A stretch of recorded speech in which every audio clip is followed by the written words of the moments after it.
Ei, me fala uma coisa, será que os dons espirituais têm a finalidade de elitizar os crentes? Será que ele separa os crentes bons dos crentes maus? Será que se eu tiver um dom eu posso sair usando do jeito que eu bem entendo? Essas e outras questões serão respondidas nesta videoaula, então não percam!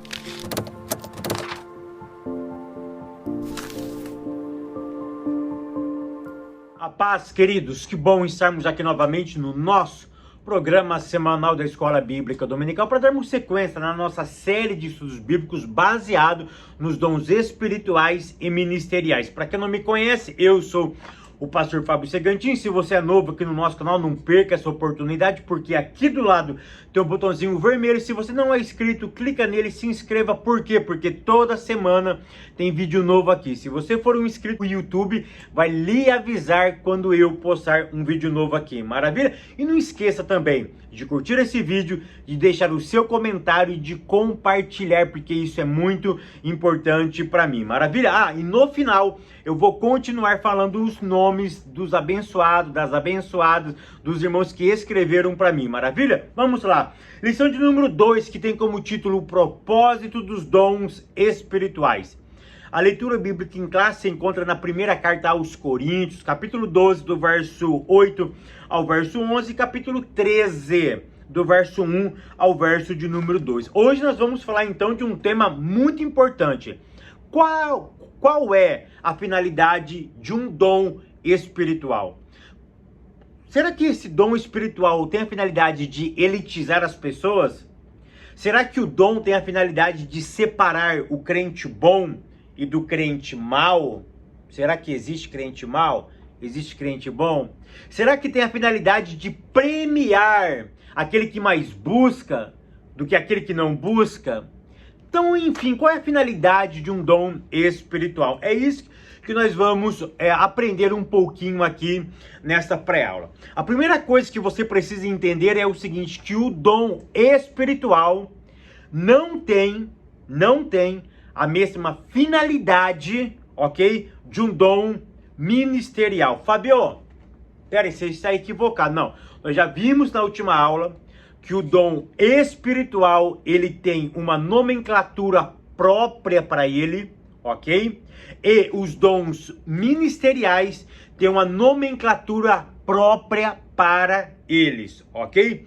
Eu vou fazer o seguinte, eu vou deixar essa mesma aula, mas que eu gravei em 2014 aqui em cima, tá? Se você tiver uma curiosidade, assiste essa mesma aula gravada há 7 anos atrás, que eu tenho certeza que vai impactar também a sua vida. Claro que a qualidade lá não era a mesma, a qualidade sonora, a qualidade visual de gravação, mas o conteúdo, ele é riquíssimo, maravilha? O link vai estar aqui em cima para vocês. Então o que você precisa entender é o seguinte, que a nomenclatura já diferencia dons espirituais e dons ministeriais.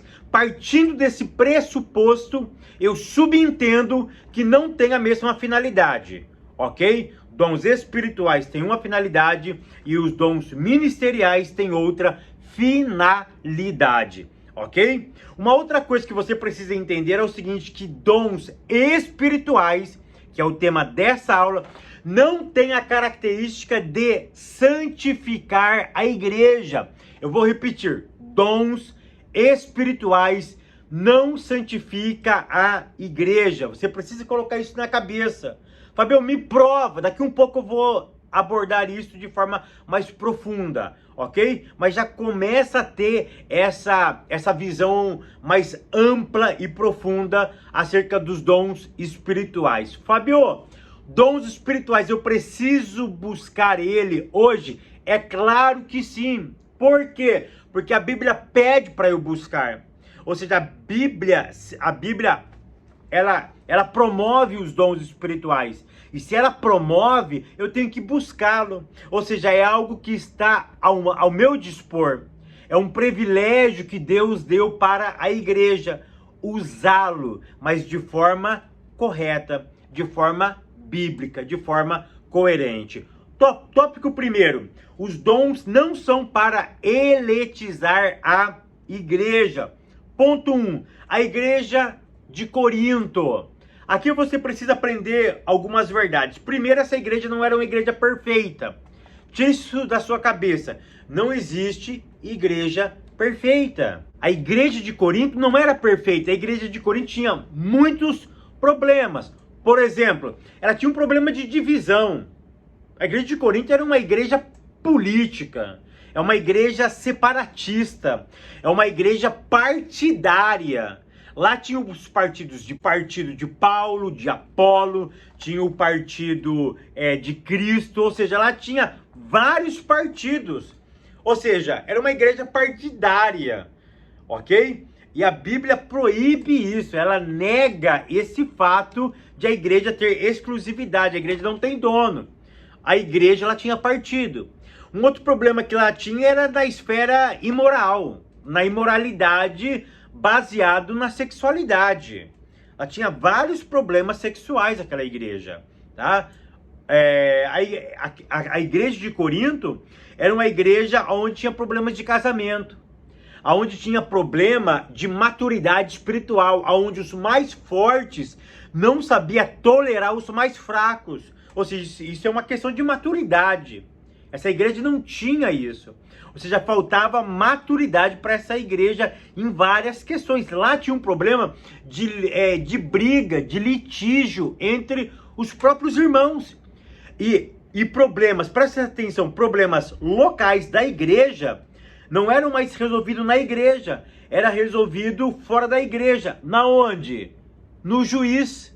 Ou seja, levava os casos de litígio interno na igreja para o juiz lá fora resolver. Ou seja, essa igreja não era uma igreja perfeita, embora não existia, ou não existe igreja perfeita. Era uma igreja que tinha sérios problemas de comunicação, de problemas interpessoais. Mas essa igreja era uma igreja onde Paulo falou que não faltava nenhum tipo de dom. Olha o ponto 2, uma igreja de muitos dons, mas carnal. O que você precisa aprender aqui é o seguinte, que dom não santifica. O dom nunca vai ter a finalidade de santificar a igreja. Fábio, então para que serve o dom? Aprenda isso. Dom não santifica. Dom espiritual, dom aponta.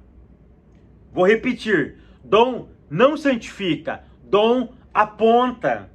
Ok? Ele não tem a característica de santificar, por quê? O que santifica na Bíblia é a palavra. Olha o que Jesus disse, santifica-os na verdade. A tua palavra é a verdade. O que santifica é a palavra, porque a palavra ela tem a característica de modelar o caráter. A palavra, ela tira a escória. A palavra disciplina. A palavra corrige. A palavra aplana, a palavra molda, a palavra delimita, a palavra coloca valores, a palavra doutrina, a palavra ensina, a palavra segrega, é isso mesmo, a palavra segrega. Ela diz que até onde eu posso ir. Dons espirituais não têm a finalidade de segregar, não tem a finalidade de orientar, ou seja, o que você precisa entender é que dons não santificam. Dons apontam. O que santifica é a palavra. Você pode ter uma igreja repleta de dons, mas com vários problemas de ordem material, de ordem espiritual, de ordem imoral, ou seja, dentro do casamento, sexual, ou seja, com várias complexidades dentro da realidade humana. Ok? Por isso que dom não santifica. Quem é que santifica? A palavra, tá? Ponto 3. O dom não é sinal de superioridade espiritual. O nosso autor, ele cita Mateus capítulo 7, verso 22 e 23. Onde Jesus chega num determinado momento e diz, muitos me dirão naquele dia, Senhor, em teu nome eu profetizei, em teu nome eu curei, em teu nome eu expulsei demônios, em teu nome eu fiz maravilhas.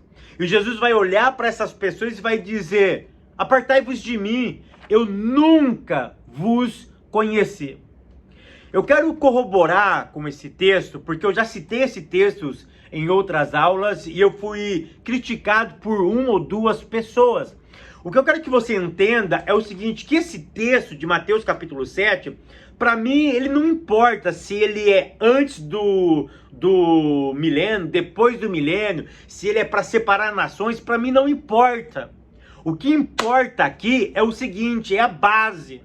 Aqui qual é a base? A base é pessoas fazendo obras, pessoas exercitando dons, pessoas administrando dons, vivendo através dos dons, fazendo maravilhas, operando sobrenatural, porque o texto fala sobre expulsar demônios. Expulsar demônios não é atividade normal, é uma atividade sobrenatural. Fazer maravilhas não está na esfera humana, está na esfera sobrenatural. São pessoas que estão vivendo o sobrenatural, que estão trazendo o divino para a terra, que estão vivendo de uma forma, estão usufruindo de algo que não é deles, que foi lhe emprestado. Eles estão fazendo tudo isso. E eles vão olhar para Cristo naquele dia e vai dizer, Cristo, mas eu fiz. Eu atraí o sobrenatural, eu vivi pelos dons e através dos dons. Olha o que eu fiz. E Cristo vai olhar para eles, bem no fundo dos olhos deles, e vão dizer para eles, eu não vos conheço. Qual é a temática aqui? A temática aqui é o seguinte, eu não posso viver somente pelos dons ou através dos dons. Fabio, então eu vou desistir de buscar dons. Para que ter dons e eu ser reprovado por Cristo? Cristo não está aqui reprovando o uso dos dons. Ele não está reprovando aqui eu buscar os dons. Ele não está me desestimulando a eu não implorar pelos dons. O que ele está desestimulando aqui é o seguinte, que o dom não pode ser a base da eternidade. Se o dom for a base da minha eternidade, eu vou fracassar, porque a base da minha eternidade não são os dons, mas é o dono dos dons. Ou seja, se eu foco só no dom, e se eu perco a finalidade de quem está me dando esse dom, eu perco a finalidade da eternidade. E a finalidade da eternidade é Cristo. É esse que é o problema. O problema é que eles focaram nos dons. Eles acharam que os dons eram muito mais importantes do que aquele que estava doando o dom para eles. E eles fizeram isso por egoísmo. Eles fizeram isso por vários motivos, não divinos, não nobres, mas motivos egoístas, motivos que a Bíblia desaprova. E naquele dia Cristo vai olhar para eles e vai dizer, eu não vos conheço. Então eu não posso desestimular, então eu não vou buscar dom, não, negativo. Eu preciso buscar os dons. Mas a finalidade da eternidade não está nos dons. Está no quê? Está no dono dos dons. Ok? Tópico segundo, edificando a si mesmo e aos outros. Ponto primeiro, edificando a si mesmo. Querido, presta atenção. O texto diz que quando eu falo em línguas, eu edifico a mim mesmo. Eu não vou explicar aqui o que é essa edificação. Mas o que eu quero que você entenda é o seguinte, que o dom primeiro é dado para você. Ou seja, ele tem que fazer bem para você. Ele tem que marcar a tua história. Ele tem que marcar a tua vida. Primeiro você cuida de você, para depois cuidar dos outros. É essa a ideia que eu quero passar para vocês. Primeiro você se valoriza. Primeiro você tem que se valorizar, você tem que entender que isso é bom para você. Porque se não for bom para você, se não edificar você, não tem como edificar o outro. Ok? Então primeiro entenda que isso é bom para você. Valorize você primeiro. Aí vem o ponto 2, edificando os outros. Ou seja, eu não posso amar alguém se eu não me amo. Eu não posso me entregar para alguém se eu não cuido de mim. Como eu vou cuidar de alguém se eu não cuido de mim? Então é essa que é a ideia que eu quero trazer aqui para vocês, ok? o dom tem que edificar a mim, tem que fazer bem para mim, depois faz bem para o outro, e terceiro ponto, tem que fazer bem para quem não é da própria igreja, ou para os não crentes. Aqui eu quero salientar uma coisa. Um não crente, quando entra na nossa igreja, e quando ele está vendo as manifestações dos dons, por exemplo, o de línguas estranhas, se não houver interpretação, sabe o que vai acontecer com ele? Ele vai ficar escandalizado, ele vai brincar, ele vai tirar sarro. Ou seja, e é isso que existe mais na internet hoje, pessoas zombando, caçoando, tirando sarro acerca dos dons espirituais dos evangélicos. Por quê? Porque Paulo diz, olha, se você vai falar e não tem intérprete, fale com você mesmo. Porque se falar em voz alta e não tiver intérprete, não edifica ninguém.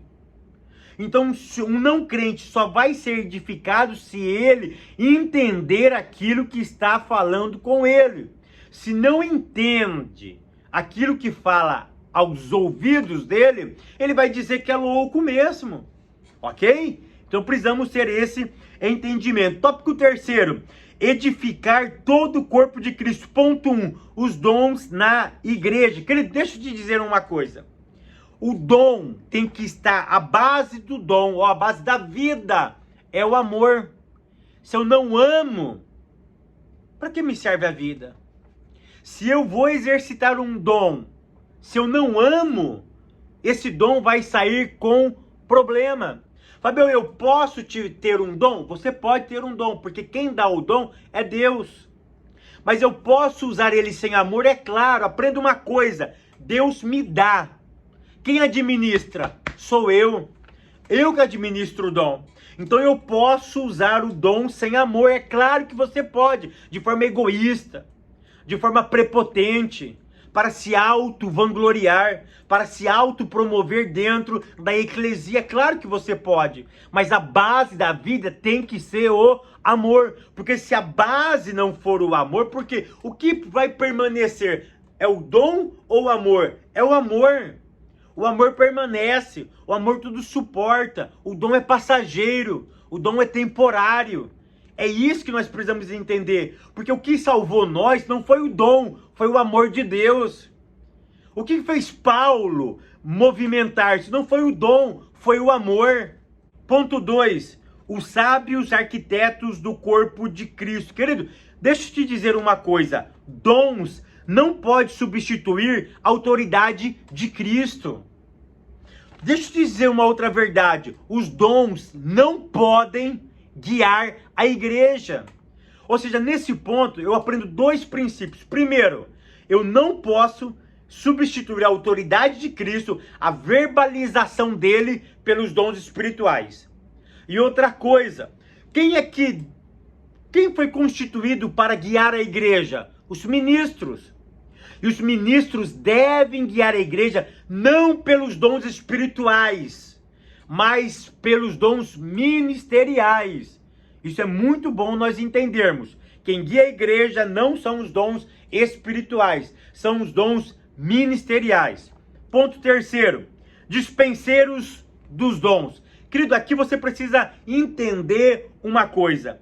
Ele, Deus, dá. Nós administramos, mas ele um dia vai cobrar os dons de nós. Então, leva isso para sua classe.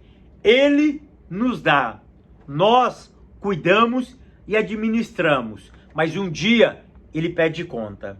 Que o Eterno continue abençoando a tua casa, a tua vida, o teu ministério e até semana que vem, querendo Deus. Deixa eu falar os nomes aqui dos abençoados e das abençoadas. Quero mandar um abraço para o nosso irmão Ronaldo Mendonça de Palmares, em Pernambuco. Amélia Rodrigues da Bahia.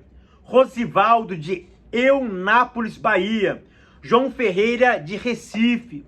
O pastor Valdecir Lourenço de Duque de Caxias, Rio de Janeiro. Edivaldo Rocha de Candeias, Bahia. O nosso irmão Arnaldo de Santa Maria do Rio Grande do Sul. Um abraço para o William César do Rio de Janeiro. Leandro de Belfort, Rio de Janeiro.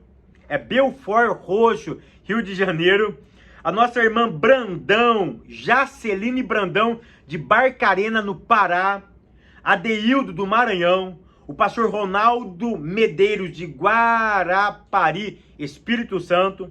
Marcos Leites, de Montes Claros, Monte Alegre, Pará. Marcelio Pereira, de Canaã dos Carajá, Pará. Paulo Oniso, de Duque de Caxias. O pastor Santana, de Nilópolis, Rio de Janeiro. Carlos Feitosa, de São Luís, no Maranhão. Um abraço para nossa irmã Lucimar, de São Gonçalo. Ronaldo Alexandrino. Eu quero mandar aqui um abraço para, Ronaldo Alexandrino, para a filha dele, Ana Laura, e para a esposa, Gilvanda, são do interior do Rio Grande do Norte. Um abraço para a Betânia, ela é de Recanto das Emas, Brasília. Antônio, ele é de Itaipava, do Grajuá, Maranhão. Pastor Eugenton, ele é de Nova Fátima, Bahia. Um abraço para nossa irmã Lu, ela é do Maranhão, da cidade de Anapuros, Anapuros, deve ser essa a pronúncia. Mandar um abraço para o Gabriel, ele é do Pará. Mandar um abraço para nossa irmã de Serra, lá no Espírito Santo, a Rosalice. Mandar um abraço para nossa irmã Nilcilene, Alto Alegre do Maranhão. Erivan, de Taboão da Serra, o Erivan sempre me acompanha. Reginaldo, de Jaboatão, de Pernambuco. Alessandro Simas e família, ele é de Capiranga, Amazonas. Mandar um abraço para o Eliel, de Barcolândia, Piauí. Raimundo, de Goiânia, Goiás. João Fontes, de Jequié, na Bahia. Lá em São Paulo eu trabalhei com os irmãos de Jequié, que era da Bahia. Um abraço para a irmã Nilza, do setor 14, aí de São Paulo, ela é do Ministério do Belém. Eu já estive pregando aí no setor 14.